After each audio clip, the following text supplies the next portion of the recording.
Hey there, Dan Fitzpatrick here, stockmarketmentor.com, and I want to look at Twitter today. This is the funnest thing I've seen in a long time with what's going on with the GOAT when it comes to trolling. You don't get any better than Elon Musk. Everybody by now knows the deal. You know, he bought bought enough shares, almost 10% of the company. That popped the stock. They're going to take him on the board. And then he kind of thought, well, wait a minute. If I'm on the board, that I can't buy more than basically much more than I have. So I don't want to do that because I hate these scumbags. And so he declined his board seat. And then just today, I think it was this morning, but it might have been yesterday. I don't remember. I think it was this morning. He hits a tender offer for the company at, I think it was $54 a share. And that's about, it ran up to 48, 49 bucks. So it didn't really get there. But here's the thing.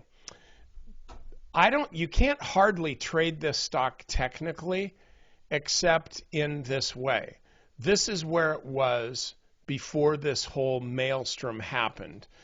This is where it gapped up to, or here, when the news about Elon came out.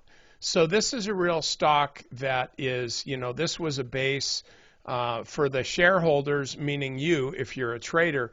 It probably would have been better if this hadn't happened because Tesla was kind of starting to go up anyway, though you could take the other side of that argument and say, well, yeah, it was because Elon was buying all these shares. And, there are always dirtbags on Wall Street that know that, and then magically their brothers or their wives start trading. It's amazing how, nobody knows. Obviously, nobody's doing anything wrong. Of course, it's Wall Street. We all know that everybody is totally above board there.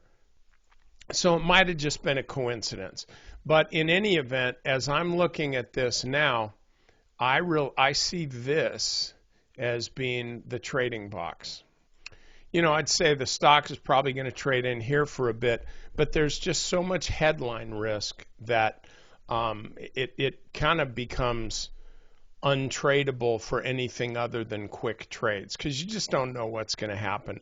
But once Elon Musk gets into the into the punch bowl like that, this stock's not going to go back to normal. And so don't expect a return to normalcy. If you're an option trader, frankly, you could sell puts all day long. Sell puts, the $40 puts. I think they even have 42.50s. But you can sell puts on this and do quite well because there is now an underlying bid for this stock. Even if Musk goes away, Prince Charming, whatever the guy's name is over there where all the sand is, even if all that stuff goes away, Google's not coming back below 40 bucks. Okay, so anyway, that's all I have to say about that. Holy Thursday, Good Friday, Happy Easter Sunday. I'll see you back here on Monday.